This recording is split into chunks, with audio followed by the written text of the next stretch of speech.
La idea de poner esto, ¿verdad? El símbolo de las familias, la región y todos levantando la mano diciendo presente, es ver si podemos pasar un poquito del análisis a la acción común. Yo sé que ustedes como grupos familiares tienen ya un legado establecido en sus empresas, en muchas cosas, en sus fundaciones, sus proyectos.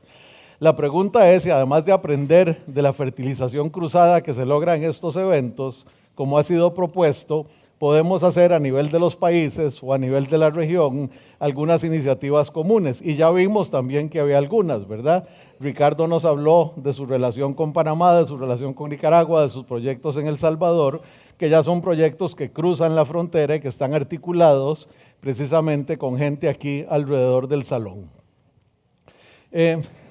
La introducción que yo tenía para esta parte, bueno, todavía la tengo, esa parte sí la voy a hacer, es que nosotros siempre pensamos en 4 niveles de legado que un grupo familiar puede considerar. El primer legado es hacia adentro, ¿verdad? Es la estabilidad, la seguridad, la felicidad del núcleo familiar y sus miembros, el crecimiento del patrimonio y de las capacidades de la familia, ¿verdad? Y eso puede ser dentro del país, fuera del país, diversificación de riesgo, en fin, todo lo que ustedes conocen perfectamente. Y además hay un elemento de crecimiento personal y profesional de los miembros de la familia. Y digamos, esa es la esencia mínima de un legado familiar.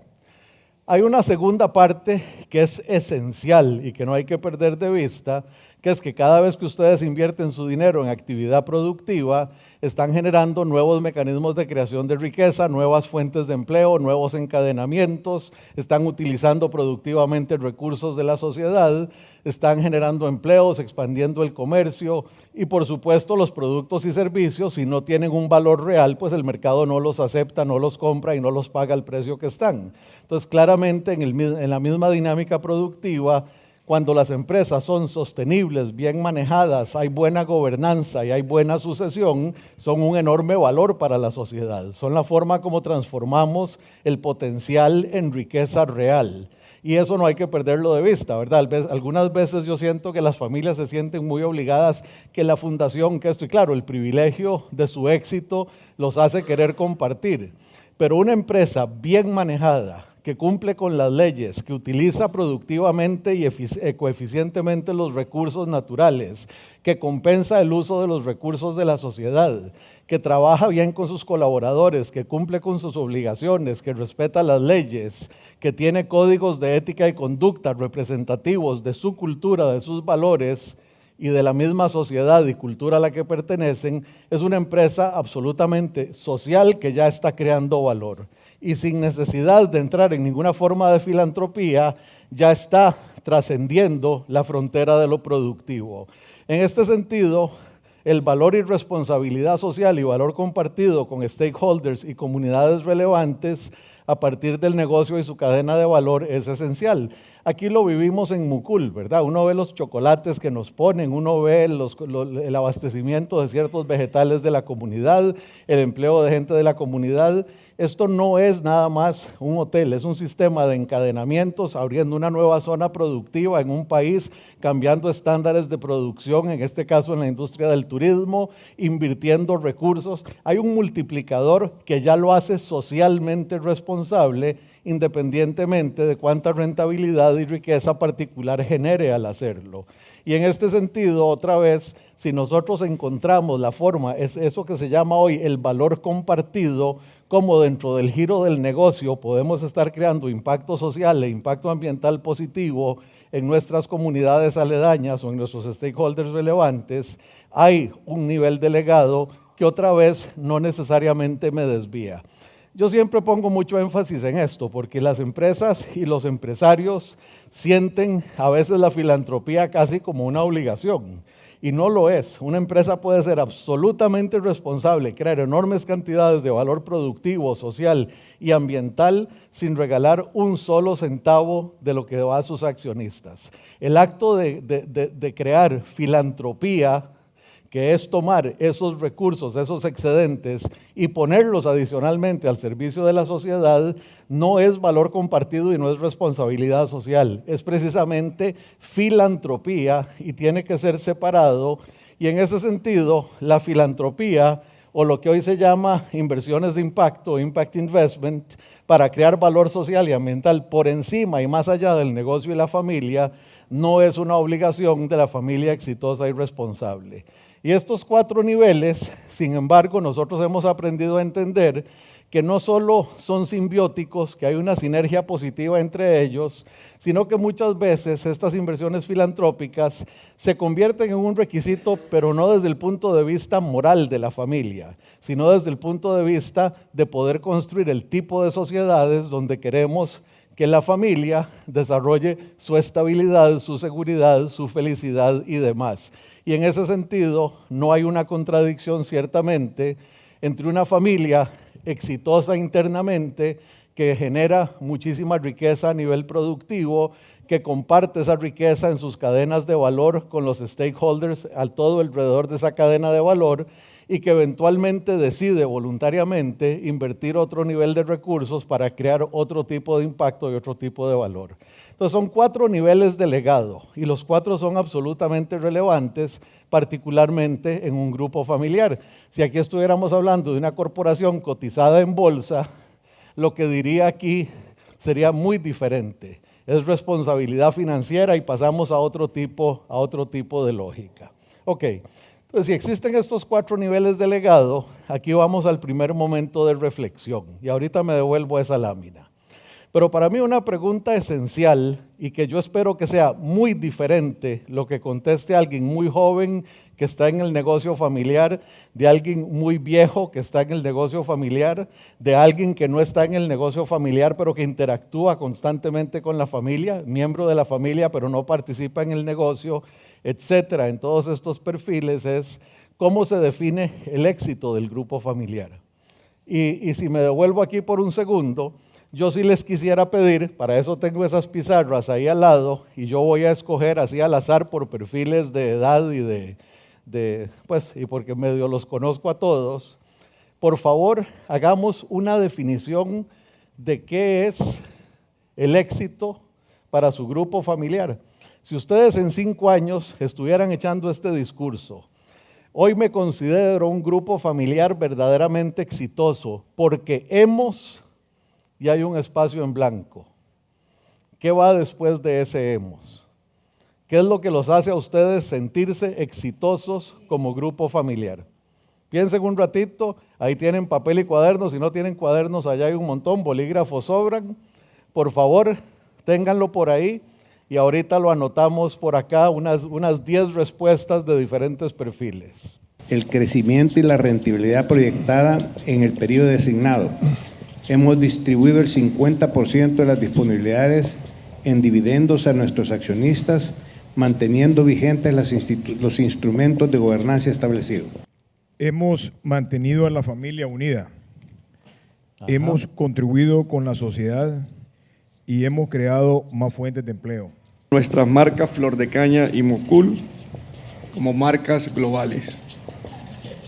Pero es muy interesante porque son 3 enfoques, los 3 absolutamente correctos y los 3 son complementarios, ¿verdad? Uno es viendo hacia la rentabilidad del crecimiento, la diversificación del riesgo, el otro es viendo el impacto en la sociedad, el otro es pensando en la sucesión, ¿verdad? Y en una sucesión además con expectativas globales. Vean que es muy interesante, ¿verdad? Porque una vez que uno empieza a pensar, es imposible decir que alguna de esas respuestas sea mejor que la otra. No sé si salió de chiripa, que sean tan complementarias, pero el hecho es que cuando nosotros pensamos en éxito, tenemos que empezar a hacer una definición mucho más compleja en su definición. Y ustedes vieron que esta región nos lo exige, ¿verdad? Lo que la región nos está pidiendo es una diversidad de impactos y enfoques.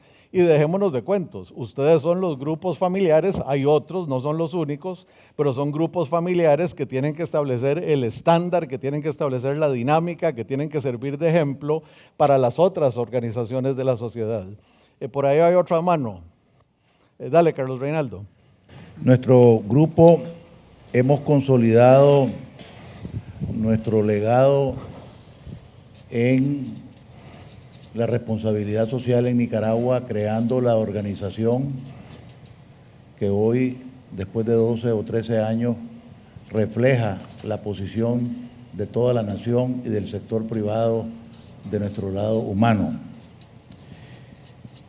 Hemos consolidado todas nuestras empresas con liderazgo importante a nivel nacional y hacemos honor a nuestro mensaje que invertimos porque queremos y confiamos en Nicaragua.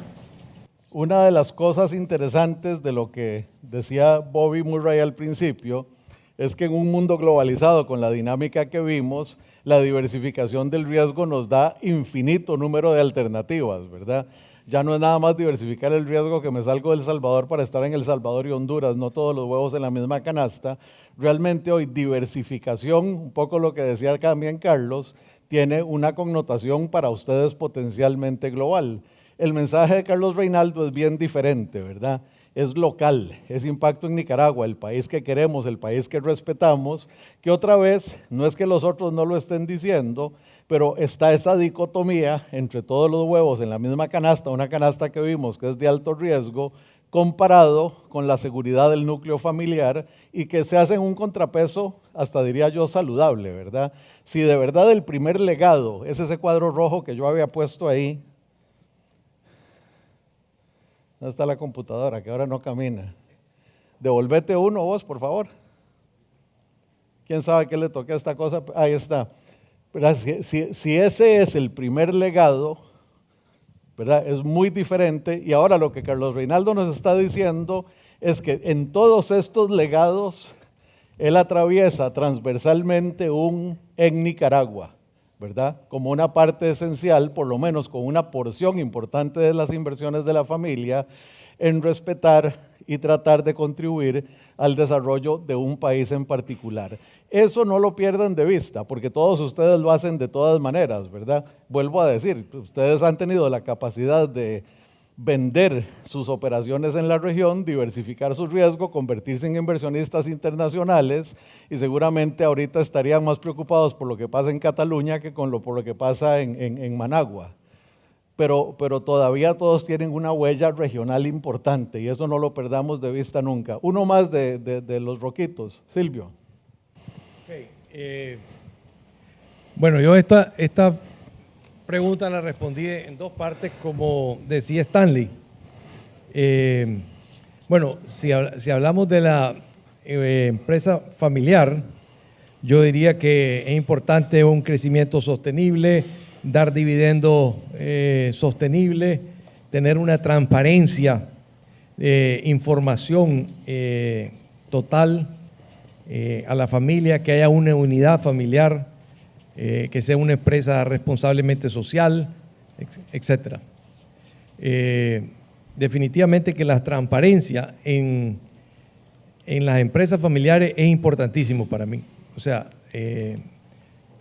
una empresa familiar que no tenga una transparencia del 100%, yo creo que va a llegar a tener muchos problemas.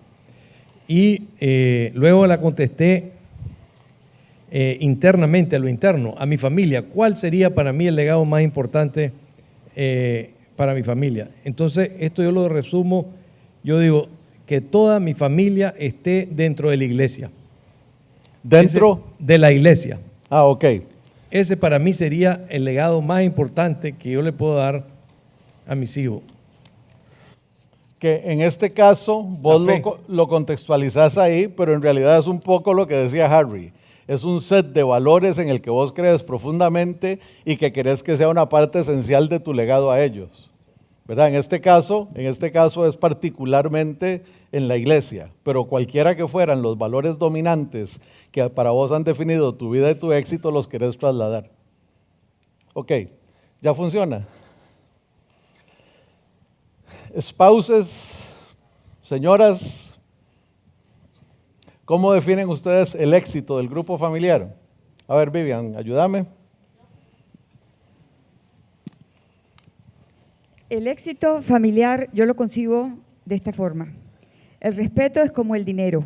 ¿Pueden pedirlo? No te entendí la primera palabra. El respeto, Respeto. Es como el dinero. Pueden pedirlo, pero es mejor ganarlo. Ganárselo, pues. Creo que esa es la base de todo. ¿Ok? Adelante. Nuestras empresas están todavía en la primera y segunda generación, así que yo diría que el éxito se debería a un liderazgo fuerte con reglas claras. A cada miembro de la familia que trabaja en la empresa se le está dando su área de influencia bajo su dirección y responsabilidad.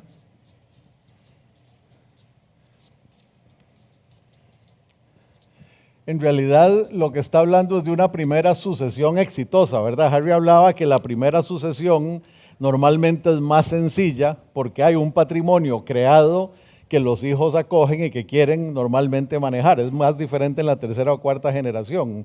Y usted nos está diciendo, básicamente, necesitamos, yo lo relaciono con lo que decía Silvio y lo que dice Vivian, liderazgo fuerte y reglas claras, pero también de alguna manera ciertos valores que están implícitos en esta palabra fuerte, en esta palabra claras, para que la sucesión respete una estructura, una lógica, una forma de contribuir a la sociedad. ¿Qué más? Bueno, yo había puesto que hemos alcanzado las metas manteniéndonos unidos, aceptando ideas e innovándonos generacionalmente, respetándonos y haciendo que los colaboradores se sientan parte de ella.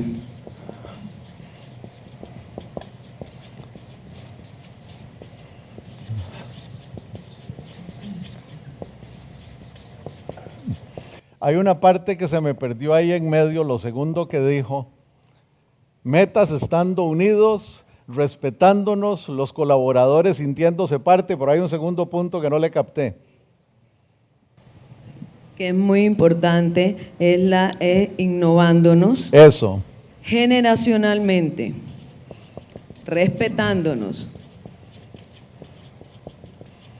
Sobre todo que hay que ver que los colaboradores también se sientan parte de ella porque creen en los valores de la empresa. Claro. Sobre todo en las personas que la manejan, en su liderazgo y su ejemplo. En la tecnología, en la naturaleza del negocio, en la geografía del negocio, en alguna otra dirección. Los que brincarían a otra parte.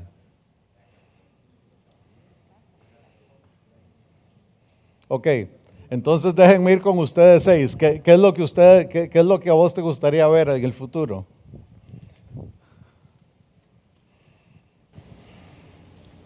Esto viene de un comentario que escuché en diversificaciones afuera del core business. Ajá. Y de diversificaciones geográficas más fuertes. ¿Qué ganamos con eso aparte de la gestión de riesgo? Desde el punto de vista familiar.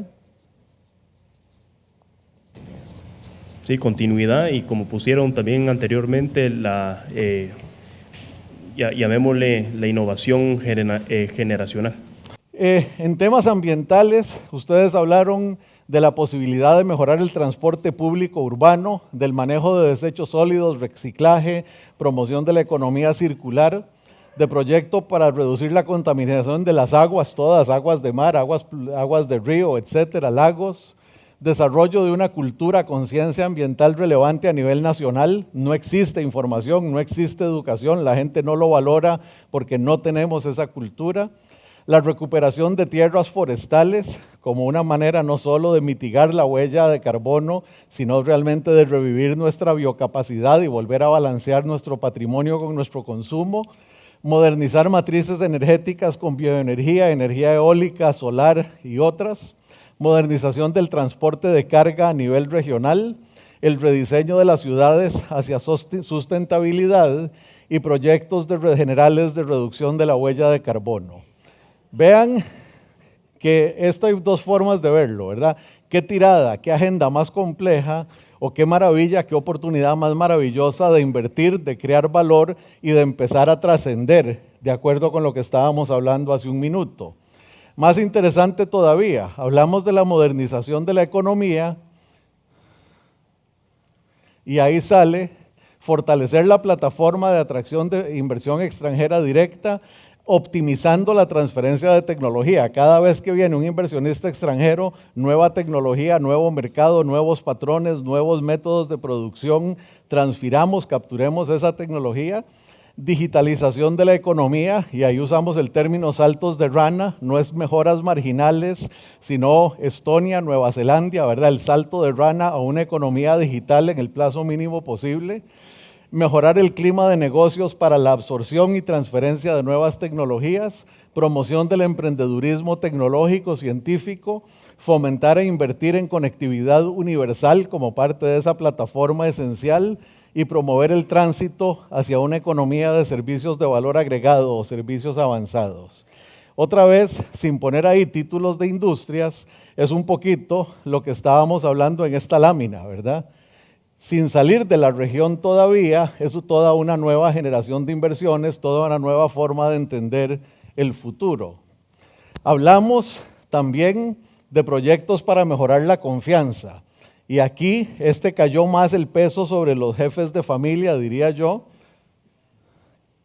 Y hablamos de la renovación de las cámaras empresariales con jóvenes que las conviertan en organizaciones de desarrollo en vez de organizaciones de cabildeo y mantener privilegios. Unir las organizaciones de desarrollo de los países, Fundesa, FUSADES, FIDE, FUNIDES, CINDE. ¿Cuál sería en Panamá, Stanley? APEDE. ¿A quién le correspondería? Pero no importa, en todo caso, unirlas, involucramiento activo de organizaciones de sociedad civil nuevas y relevantes, ¿verdad? Encontrar cuáles son las nuevas formas de organización que son indispensables para cerrar brechas sociales, productivas, tecnológicas, participación directa en la política, nobleza obliga, nos decía Ricardo, agenda para desconcentrar el poder real, nuevas alianzas, ¿verdad? Empezar a crear nuevas alianzas, nuevos partidos, una nueva dinámica en la toma de decisiones, controlar el flujo de información real vía medios y redes sociales,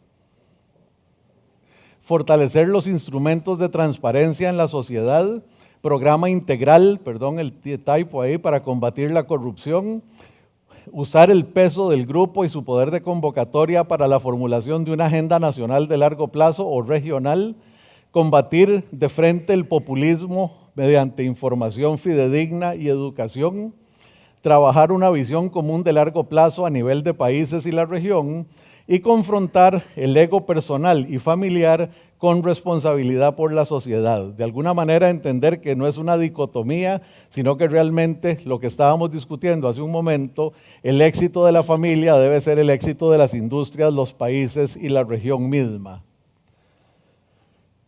Y por último, progreso social y bienestar. ¿Se acuerdan que esto casi no lo discutimos? Entonces, y ahí no son frogas, ¿verdad? No son sapos, son drogas. Reforma educativa total, el cambio de paradigma, y salió varias veces en varios momentos. Promover la educación técnica de alto nivel, el modelo dual estilo alemán o similar, el índice de progreso social para empleados de sus empresas, y esto fue algo que surgió en una discusión posterior con Lorna Baldocky, y ciudades, y índice de progreso social para ciudades, con Nando, básicamente, ¿verdad? De un momento a otro hablamos de la posibilidad de hacerlo en Tegucigalpa, algo que ya hicimos en Colombia. La desarticulación del crimen organizado mediante la legalización de las drogas, esa la saqué yo ahí de camino y nadie me hizo caso. Y equidad real de las mujeres en el lugar de trabajo y la sociedad, que quedó ayer planteado. Entonces, con ese pequeño menú, yo lo que quisiera es que ustedes, otra vez, minuto de reflexión, yo voy a estar pasando las láminas muy despacito, pero ¿cuál sería el proyecto que el grupo Legados Mucul debe acoger? Y estoy pensando en algo que ustedes podrían replicar entre los países o hacer juntos. Por ejemplo, integrar las organizaciones de desarrollo, eso es algo que pueden hacer juntos. Intervenir en algunas cámaras principales, eso es algo que pueden hacer juntos. Alguna inversión en transporte regional, logística regional, ¿verdad? Puede ser separado, puede ser juntos. Hay muchísimo que hacer para mejorar en esta región y en las 4 dimensiones. En la social agreguen lo que quieran, porque eso no lo discutimos en profundidad, entonces está incompleto. ¿Ok?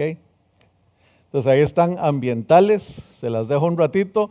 Ahorita debieran todos estar pensando cuál es su favorito de cada lámina, y una vez que tienen el favorito de cada lámina, escogen 2 en total. El problema es que yo noto de que para poderlo hacer tiene uno que estar adentro del gobierno.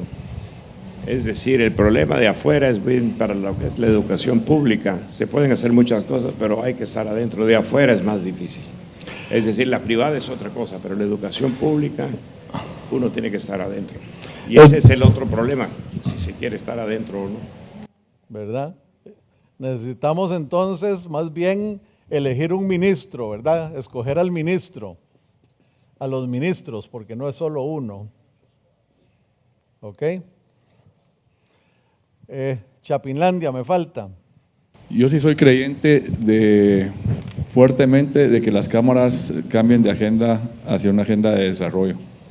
Cada una de las cámaras, y que por lo menos tenga en plan de 5 años cada una de las cámaras, y que se asocien con alguien como Wharton o MIT o Stanford o cualquiera de ellas, de promover el cambio de agendas, de las agendas de las cámaras empresariales, que no sean de defensa, sino sean de cabildeo a desarrollo y cambio generacional.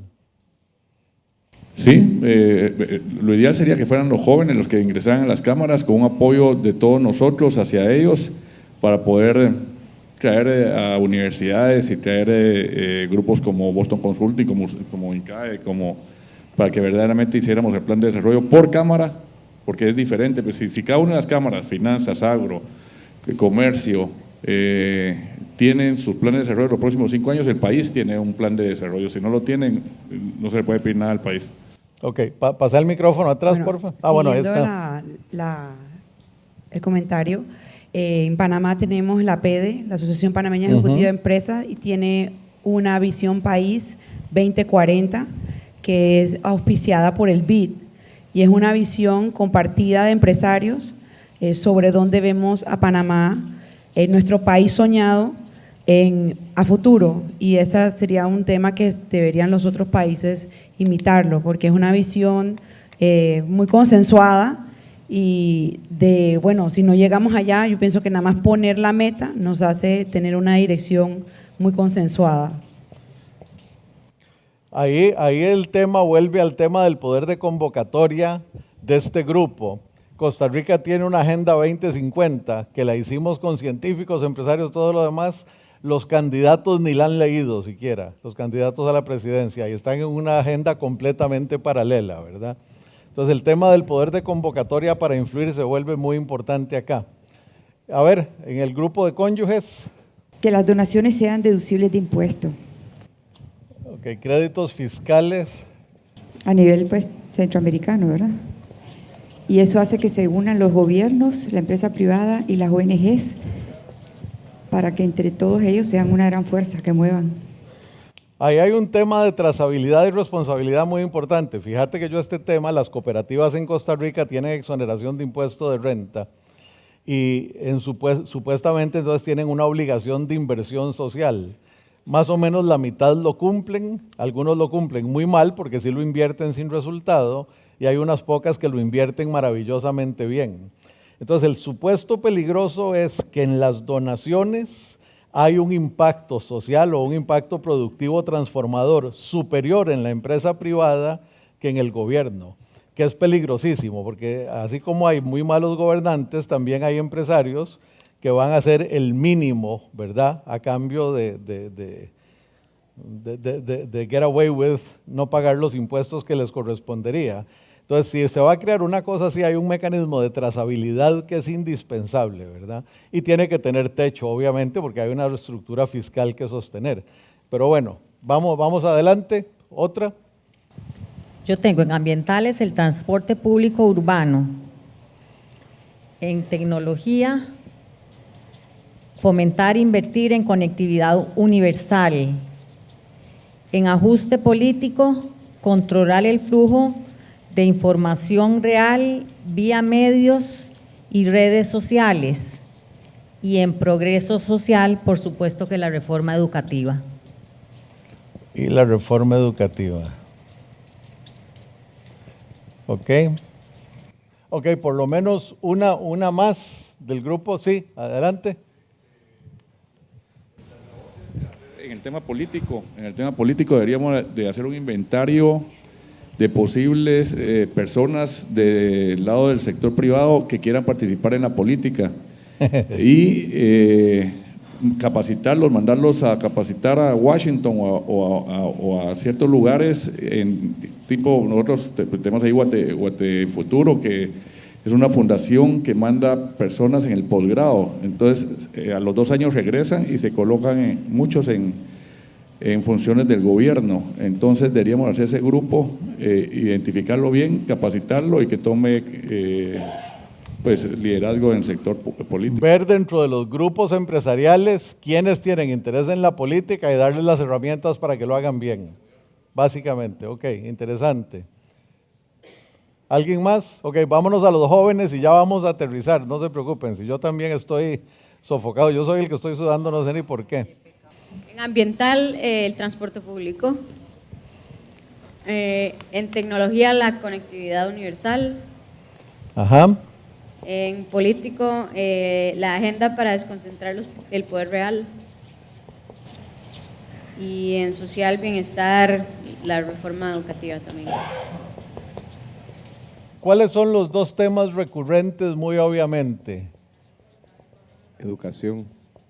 Bueno, no, eso es en la familia Durman. Yo digo en todo lo que hemos hablado de camino, el poder de convocatoria y la educación. Y obviamente se pueden juntar las 2 cosas. El otro tema que anda por ahí en el poder de convocatoria es el ejercicio de la influencia. No sé si para las cámaras, no sé si para formar políticos, pero claramente nosotros, ustedes más bien, no pueden tener una agenda común, sus negocios son muy dispersos, están muy ocupados. La pregunta es, ¿qué podrían todos apoyar que tenga sentido? El tema de la reforma educativa, bien nos decían, pasa por el sector público, ¿verdad? Que siempre se resiste a cambiar, por un lado, pero por otro lado, si tenemos el poder de convocatoria, si tenemos la capacidad de influir en la política, realmente, si hay un tema que aparentemente es transversal a lo que hemos hablado hasta el momento, es ese.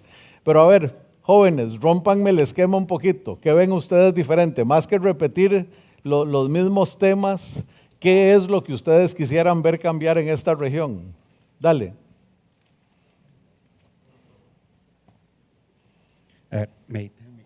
Perdón, dale.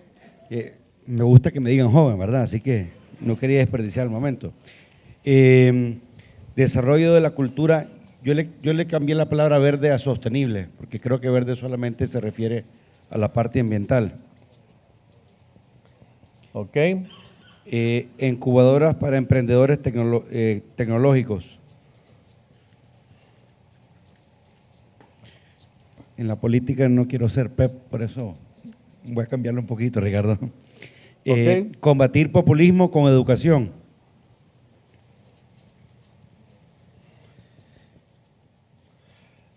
Y esto junta 2 de las cosas que hemos estado hablando, el tema de los medios, el tema de la información y el tema de la educación, ¿verdad? La mejor defensa del populismo. ¿Qué más? Sí. Y la última, promover la educación técnica de alto nivel, pero ahí sí le quiero añadir una colita, porque en algunos países de nosotros hay gente que no puede ni siquiera leer después de 6º grado. O sea, atacarlo en la parte técnica y en la parte de que arriba de primaria. Es más lo que está diciendo Roberto.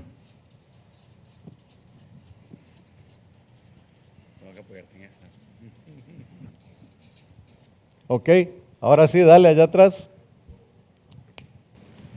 Bueno, yo en la primera tenía cambiar la matriz energética hacia algo más solar, pero no solamente cambiar la matriz, sino que la manera también en que se distribuye la energía a una forma más descentralizada, utilizando el Internet of Things para que sea una distribución más eficiente además, y utilizando un sistema de baterías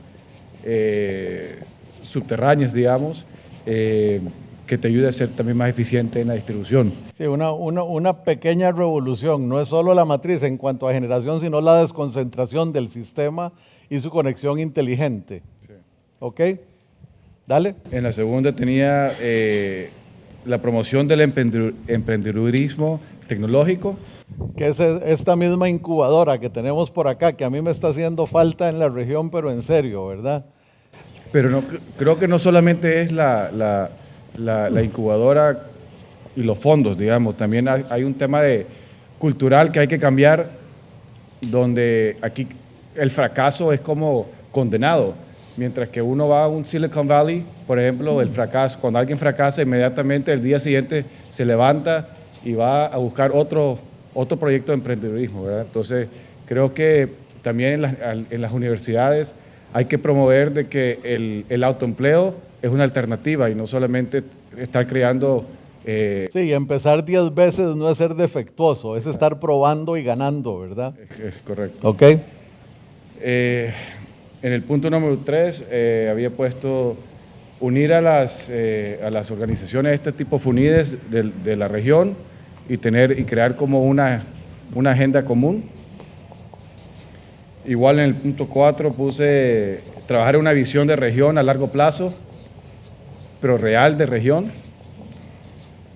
Y en el punto 5 era reformar el sistema educativo. Y la famosa reforma educativa integral, ¿verdad? Ustedes saben que el problema con la reforma educativa es que de verdad, pónganse a pensar lo que pasa. Si ahorita, supongamos que con una varita mágica hicimos así y de repente la educación funciona. Eso lo único que significa es que dentro de 13 años vamos a graduar una generación competente. O sea, no cambiamos en nada los siguientes 13 años de esta región. Entonces, esa respuesta por sí sola no puede ser.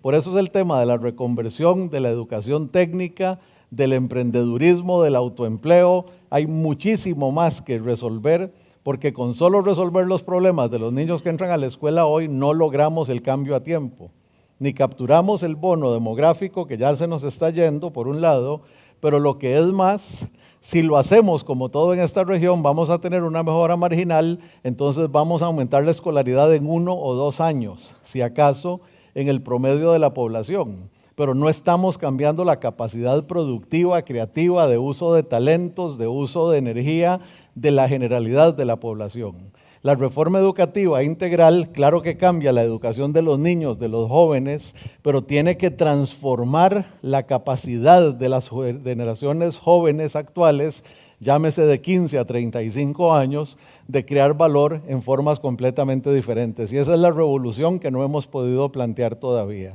Y es la que se necesita y es en la que fue exitosa Nueva Zelanda, en la que fue exitosa Estonia, en la que están siendo exitosas otras naciones, particularmente en Asia, que están trabajando la reconversión de su juventud adulta y no solo la reforma educativa en la educación básica. Y eso es lo que todavía no hemos podido meternos en la cabeza con suficiente fuerza. Dale.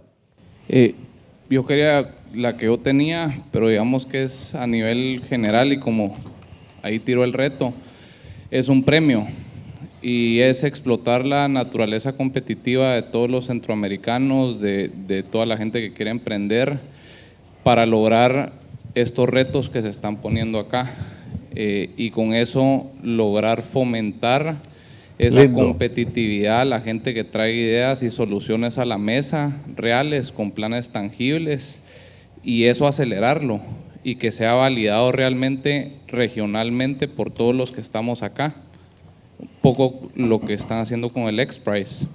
Vos sabes que nosotros, ese es uno, nosotros tenemos dentro del Grupo Viva los Stefan Schmidt-Heine Awards, que son innovación productiva, innovación social, innovación ambiental.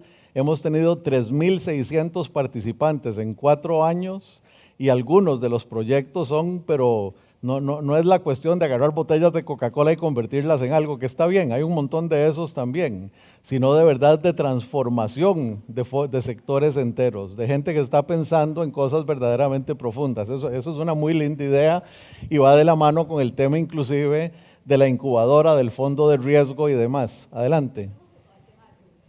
Ahí viene, dale. No hemos tocado el tema de corrupción y yo pienso que sin la parte de instituciones sólidas, yo creo que casi ninguna de estas ideas se pudieran implementar. ¿Verdad? El tema, en realidad, el tema de corrupción ciertamente es uno, pero yo me gasté como 10 filminas esta mañana hablando de la total desconfianza en el sistema, y si nosotros no logramos mejorar la transparencia, mejorar la confianza entre las partes del sistema, ni siquiera nos creen. Para mucha gente, ustedes no son los empresarios que transforman la región. Ustedes son, como les decía el salvaje aquel de Correa, los pelucones que explotan su posición en la sociedad, ¿verdad?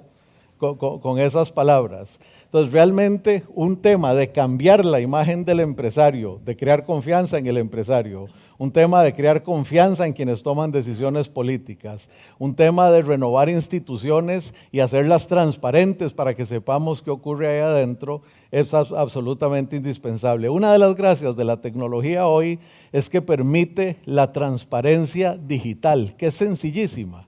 Es sencillísima, se pone en la nube, se puede poner con niveles de seguridad en blockchain para que solo la pueda ver quien la tiene que ver, pero es absolutamente transparente y accesible para quienes como autoridades, supervisores o quienes participan en un negocio la puedan utilizar a plenitud. Nosotros necesitamos aumentar la transparencia para mejorar la confianza. La corrupción no se acaba mientras exista el trámite, la opacidad y demás, porque simplemente ahí está la oportunidad. Entonces es en realidad la transparencia, la fluidez, la eliminación de toda esa arbitrariedad lo que lo permite. Entonces, muchas gracias porque esta me estaba haciendo mucha falta a mí, ¿verdad? Todo el tema de corrupción, confianza y fluidez en las transacciones. Ok, 2 jóvenes más y aterrizo. Dale. Te autodefiniste como joven. Dale. Yo sé que está jovencito, es la barba que lo traiciona, no te preocupes. Nosotros lo discutimos y el único que no está repetido es el implementar el índice de progreso social a nivel posiblemente familiar o empresarial. Creo que es una herramienta fabulosa para hacer un plan de acción tangible, replicable y relativamente fácil después de ejecutar. Y lo que es más, tenemos 2 índices que ya estamos midiendo a nivel empresarial desde nuestras organizaciones. Uno es el IPM, el índice de pobreza multidimensional. En el Hotel Dreams, en La Cruz, estamos midiendo el índice de pobreza multidimensional en la fuerza laboral y en la cadena de valor, en los suplidores del hotel. Y otra vez, no es que vayamos a invertir muchísimo más desde el hotel, o que vayan, yo no invierto nada, que vayan a invertir muchísimo más desde el hotel. Es el hecho de que hay programas de vivienda, programas de becas escolares, programas de subsidio de canasta básica, etcétera, etcétera, etcétera, en el gobierno, que no están sirviendo a quienes deben porque no tienen cómo hacer la conexión. Y a veces uno dice, pero ¿por qué? Si yo pago salarios justos y demás. Pero en el caso, yo tuve una experiencia directa con la miscelánea de mi oficina. Es una señora, debe ganar como $480 al mes, el salario que corresponde en Costa Rica para ese cargo. Pero resulta que ella tiene a su mamá enferma, entonces tiene una tía que vive con ella para cuidar a la mamá, tiene 2 niños y es madre soltera. No hay manera que con ese salario le alcance. Entonces ella vive bajo la línea de pobreza. Una vez que le hicimos su perfil de progreso social, logramos que el Banco Hipotecario de Vivienda, logramos que Limas, logramos que una serie de programas la acuerparan, algunas ONGs inclusive que trabajaban en su zona, las informamos de su situación, le dieron acompañamiento a los hijos y de un momento a otro su calidad de vida mejoró en 200%. Porque resolvió una serie de programas, una serie de problemas para los cuales existen programas en el gobierno o en el sector privado, pero las que una persona, precisamente porque tiene que cuidar a su mamá, 2 hijos, viajar y además trabajar en nuestra oficina, simplemente no tenía acceso sin el apoyo. Entonces eso es esencial. Y es el IPM empresarial, Índice de Pobreza Multidimensional Empresarial, y el IPS empresarial. Y ambos miden dimensiones diferentes. Si no está en pobreza, Mucha gente todavía tiene deficiencias de conectividad, información, registro de propiedad, cosas de IPS que les cambian completamente su capacidad ante la sociedad. Gracias. Dale. Creo que hay que generar empleomanía a través de la atracción de la inversión directa extranjera, especialmente en la tecnología. No sé si han medido el impacto que tuvo Intel en Costa Rica. Sumo que ha de ser bastante grande, no solamente por haber generado empleomanía, sino también por el tipo de empleo que generó y los salarios que están ganando, que a su vez obliga a educar inmediatamente a un perfil de la población que antes no tenía las oportunidades de trabajo. Podemos educar, podemos hacer una transformación rápida, pero si no existe la oportunidad para trabajo, entonces el impacto se ve mermado, ¿no? Uno de los crímenes que nosotros cometemos con la inversión extranjera directa es que decimos, se invirtieron 400 millones o 100 millones o 20 millones de dólares y se generaron tantos empleos. Entonces medimos la plata y medimos los empleos generados. No medimos y agilizamos la transferencia de tecnología, el acceso a nuevos mercados, el traer nuevos métodos de producción, nuevos moldes de productos, nuevos estándares operativos. En el caso de Intel, todo eso se articuló y se manejó. Y una de las gracias que tiene Costa Rica hoy es que de verdad es un excelente ambiente para la transferencia de tecnología, para ser receptores de nuevas tecnologías. Esa es una habilidad fundamental para la reconversión de la producción. Intel ha generado 50 o 60 emprendedores, además, que le prestan algunos servicios a Intel, pero otros servicios a todo tipo de empresas tecnológicas en el país y la región.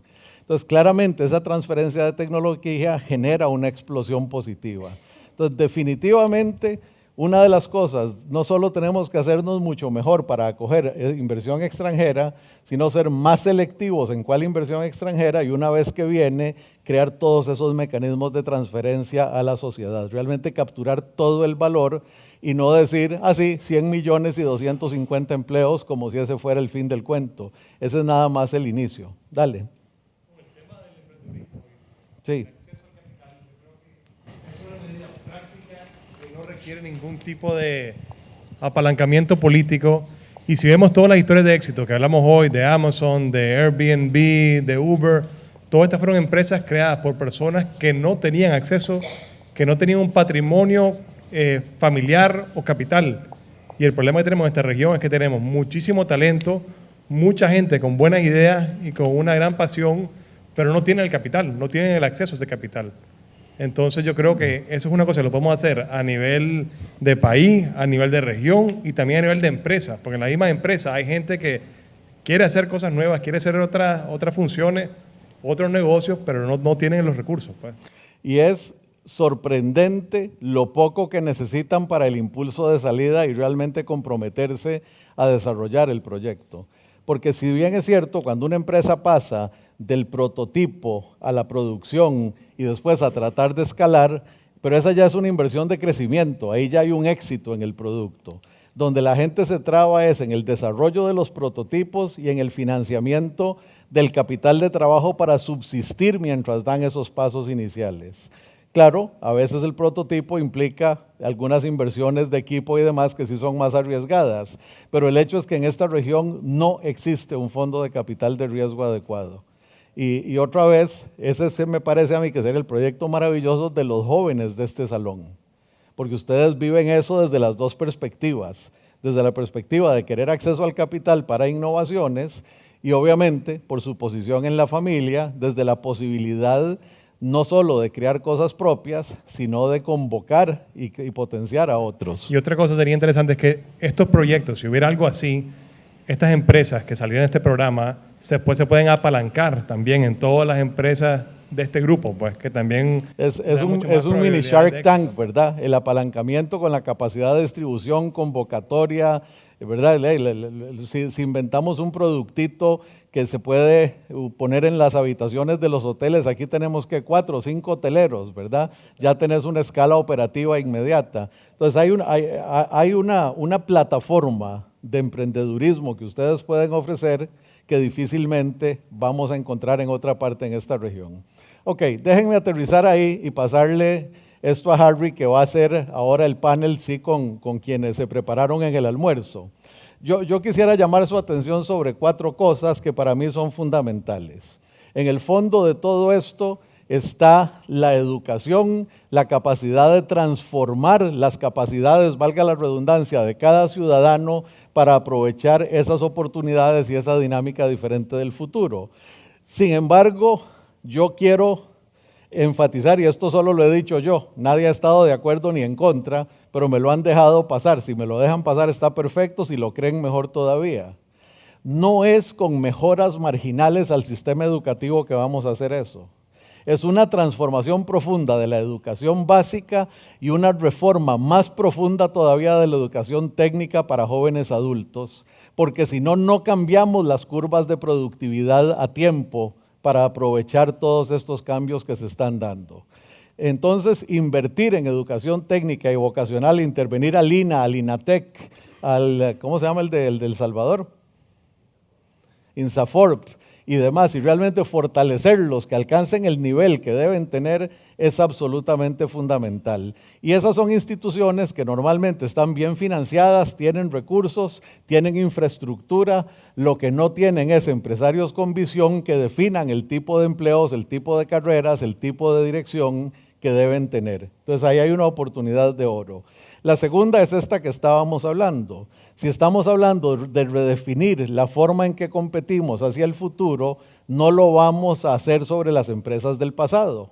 Entonces, ¿quién mejor que ustedes para crear los mecanismos para que en esta región se puedan emprender cosas de verdad excepcionales y disruptivas? Lo tercero, el poder de convocatoria que ustedes tienen es absolutamente excepcional. Yo creo que si ustedes llaman hoy al presidente de sus países, les abre la puerta, pero la verdad es que eso es fácil, eso no tienen mucho que hacer de por sí. Pero si ustedes tienen acceso a los gobernantes, tienen acceso a los ministros, tienen acceso a los presidentes de las cámaras, tienen acceso a los grupos financieros de su país, tienen acceso a instituciones, llámese INCAE en mi caso, o llámese FUSADES, o llámese el que sea, que son centros de pensamiento y de revisión. Si tenemos toda esa convocatoria, usémosla a plenitud para establecer la visión de la región que queremos ser. Y esa no es una región marginalmente mejor, es una región transformada en un nivel mucho más profundo. Y entonces ahí tenemos que aterrizar necesariamente en ese reto de establecer una visión no igual, pero sí compartida del futuro que vamos a tener. Y si ese futuro se parece a algo como el video que nos enseñó Carlos Pelas, perdonen, pero la brecha es de este tamaño y es nuestra obligación tratar de cerrarla hasta donde sea posible para que eso se dé en estos países. Lo que ustedes vieron ahí es muy atractivo como tecnología, pero lo que no se da uno cuenta hasta que lo piensa un minuto es que lo que estamos viendo es productividad pura, absoluta, ¿verdad? Es eliminar pérdidas de tiempo, es mejorar la inversión de capital, mejorar los retornos, mejorar la logística, mejorar la entrega, mejorar la calidad. Y si nosotros no damos ese paso como región, nos vamos a quedar atrás, más atrás todavía de lo que ya estamos. Cada vez que yo presento un mapa de Centroamérica, francamente, yo me siento bien y mal. Me siento bien como tico, porque los ticos y los panameños nos vemos mejor que el promedio de la región. Pero me siento horrible como centroamericano de que seguimos siendo esa región pobre de en medio donde nadie espera que vamos a subsistir en la forma en que estamos organizados ahora. Y en ese sentido, yo creo que no hay un grupo con más poder para cambiar esa visión que ustedes. Y entonces quiero irme sobre 2 temas: las organizaciones de desarrollo, cámaras e internacionales, y los medios de comunicación. Los medios de comunicación hay que tener cuidado, no debemos establecer agendas políticas de comunicación. Debemos establecer la visión que queremos que la gente tenga, la que combate el populismo, pero ustedes se pueden imaginar, es combatir el populismo con imaginación de una realidad diferente, pero sí posible y precisamente no populista. Es ilusionar a la gente de a dónde vamos, demostrarles que es posible, que hay grupos empresariales y pequeños emprendedores que ya lo hacen en esta región para que marquemos ese camino. Porque lo que tenemos ahora, desafortunadamente, es que todavía la mejor estrategia es desayunar con el presidente o el ministro. Todavía nuestra subsistencia depende de que nos aislemos más y más del promedio de nuestra sociedad. Una imagen que no proyecté esta mañana es lo que el Global Scenario Group de Suecia llama el mundo amurallado, the World World, y que ellos dicen que ya existe completamente en todos los países, incluido hoy las naciones europeas, esas naciones donde uno deja el juguete en la calle y las flores para que la gente pague en una alcancía y todo lo demás. Ante el cruce de los inmigrantes, ante esa invasión que veíamos, ese intercambio de culturas, ya se está perdiendo como seguridad. Los suizos tan civilizados tienen como póster de campaña 2 ovejas blancas pateando la oveja negra fuera de la frontera. No se me ocurre una campaña más ofensiva que pueda hacer uno en términos políticos. Y sin embargo son el partido que gana las últimas 3 elecciones de Suiza en términos de votación mayoritaria, porque estamos llegando al límite del modelo. Entonces, francamente, si nosotros, ustedes que entienden el reto, que tienen la capacidad de manejarlo, que saben que quieren vivir en esta región, que tienen aquí una porción significativa de su patrimonio, ¿qué mejor motivación para hacer la punta de lanza en el cambio? Y no quiero irme sin referirme al principio, porque no sé si ustedes se dan cuenta de la gran consistencia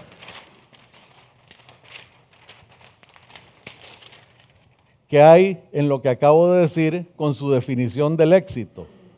Su definición del éxito es crecer, diversificar, seguir haciendo riqueza, con familias unidas, ¿verdad?, que contribuyen a la sociedad, que generan empleo, donde los hijos toman control y se expanden globalmente y tienen incidencia e influencia en otro nivel, donde consolidamos nuestra presencia responsable en cada una de las comunidades, donde ciertamente establecemos estándares de desempeño superiores, donde de alguna manera somos un estándar de transparencia, donde basamos toda nuestra acción en ganarnos el respeto de los otros miembros de la sociedad, con un liderazgo fuerte, reglas claras no solo en la sucesión, sino en nuestras relaciones con todas, con metas que de alguna manera unidos, respetándonos, respetando a nuestros colaboradores y con una verdadera renovación generacional, no solo en los miembros, sino en el pensamiento,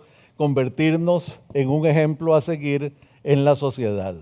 Esa visión, francamente, es una maravilla. La pregunta es si la vamos a mantener en este cuarto o la vamos a llevar afuera. Y yo creo, otra vez, que una parte de su responsabilidad esencial, por el privilegio que tienen de su posición económica, de su posición social, de su capacidad analítica, de su capacidad de convocatoria, del hecho de que tienen la capacidad de trabajar juntos, pues de alguna manera también tienen ese pedacito de responsabilidad de alcanzar el siguiente nivel, que es hacer eso, ser el buen ejemplo de transformación para la sociedad.